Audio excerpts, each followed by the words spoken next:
کوئی عبادت اگر دکھاوے کے لیے کی جائے وہ شرک۔ آج کے دور میں سود کا نظام، سودی کاروبار، وہ تو آپ جانتا ہے جو کچھ بھی ان کے سامنے ہے اور ان کے پیچھے ہے، اور یہ کوئی احاطہ نہیں کر سکتا مخلوقات میں سے، اس کے علم میں سے کسی کا بھی۔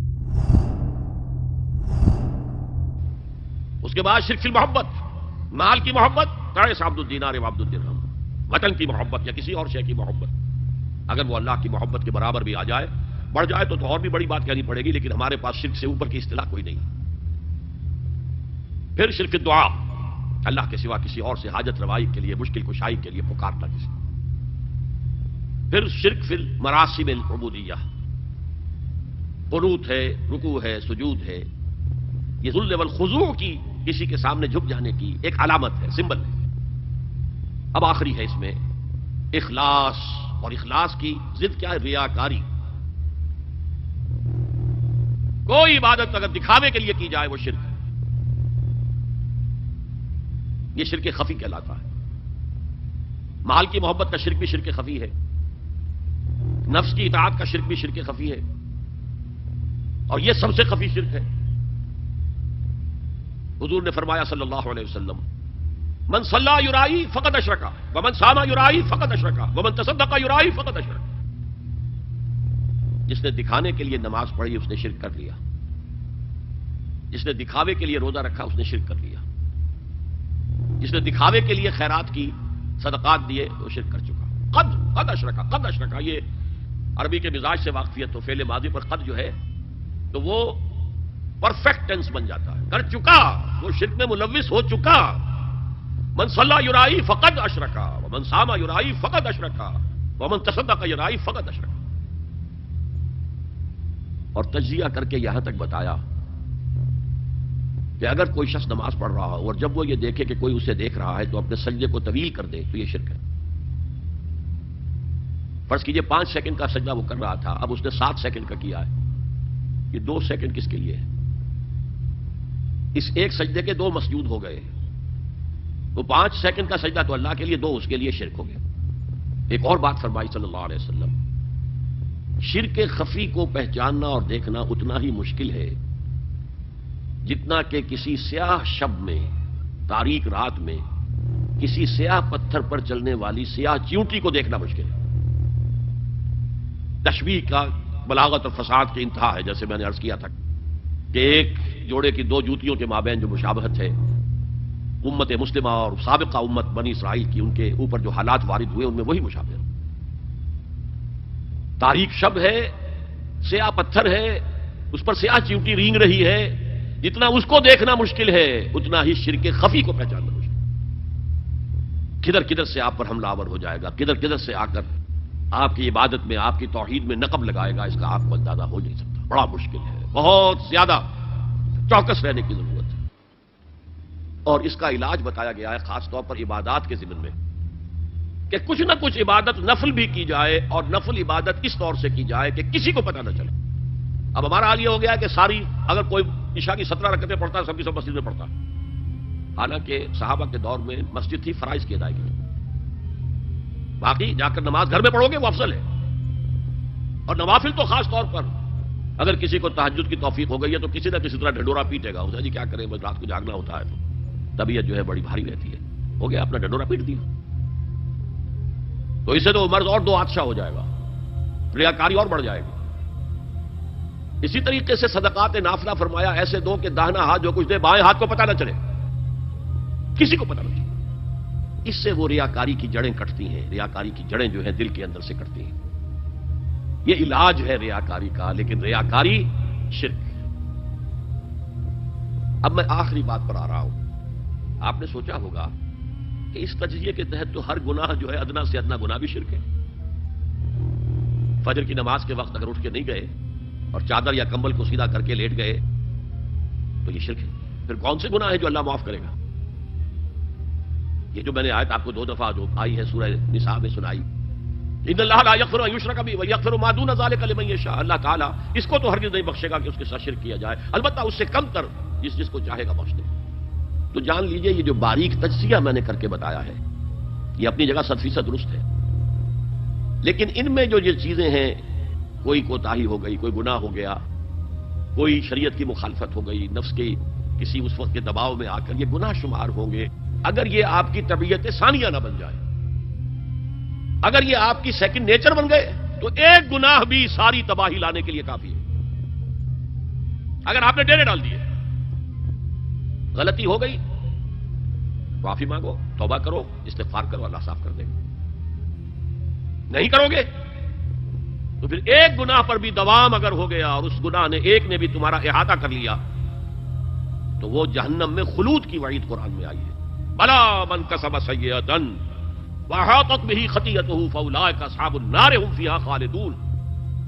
جو نہیں جس نے کوئی ایک بھی بڑا گناہ، چھوٹا نہیں، یہ چھوٹے چھوٹے گناہ جو ہوتے رہتے ہیں، گناہ کبیرہ لمم جن کو کہا گیا ہے، اس کی اللہ تعالیٰ کے ہاں پکڑ نہیں ہے، بلکہ وضو کرتے ہیں تو ہاتھوں کے اس طرح کے گناہ وہ دھل جاتے ہیں، آنکھوں کے گناہ دھل جاتے ہیں. گناہ کبیرہ اگر ایک بھی کریا اور مستقل کیا اور اس پر ڈیرے ڈال دیے اور وہ آپ کا احاطہ کر لیا. آج کے دور میں سود کا نظام، سودی کاروبار، وہ تو آپ کا احاطہ کر گیا، آپ کے پورے وجود کا احاطہ کر گیا. بھلا من کسب، اور کسبہ کہتے ہیں جان بوجھ کر کرنا. ایک ہے خطا سے ہو گیا، غلطی سے ہو گیا، وقتی طور پر کوئی تحریک ایسی ہو گئی، غلط ماحول میں بیٹھے ہوئے تھے، اس کے زیر اثر کوئی آپ سے بھی غلط حرکت سرزد ہو گئی، کبھی نفس کا جوش کچھ ایسا ہوا کہ آپ مغلوب ہو گئے، ٹھیک ہے، اسینشلی وہ شرک ہے، لیکن یہ شرک گناہ کے درجے میں شمار ہوگا اگر آپ توبہ کر لیتے ہیں، رجوع کرتے ہیں، استغفار کرتے ہیں، اللہ بخشنے والا. لیکن اگر ایک گناہ کبیرہ بھی جان بوجھ کر اختیار کر لیا اور اسے مستقل اپنی زندگی کے اندر شامل کر لیا، بلا من کسب سیئۃ واحاطت بہ خطیئتہ فاولئک اصحاب النار هم فیہا خالدون، تو وہ پھر جہنمی ہیں، آگ والے ہیں، اور اس میں ہمیشہ ہمیشہ کے لیے رہنے والے. شرک فی ذات کے ضمن میں میں نے عرض کیا تھا کہ سورہ اخلاص جامع ترین اس کی نفی پر ہے، اور شرک فی صفات کی کامل نفی پر آیت الکرسی ہے.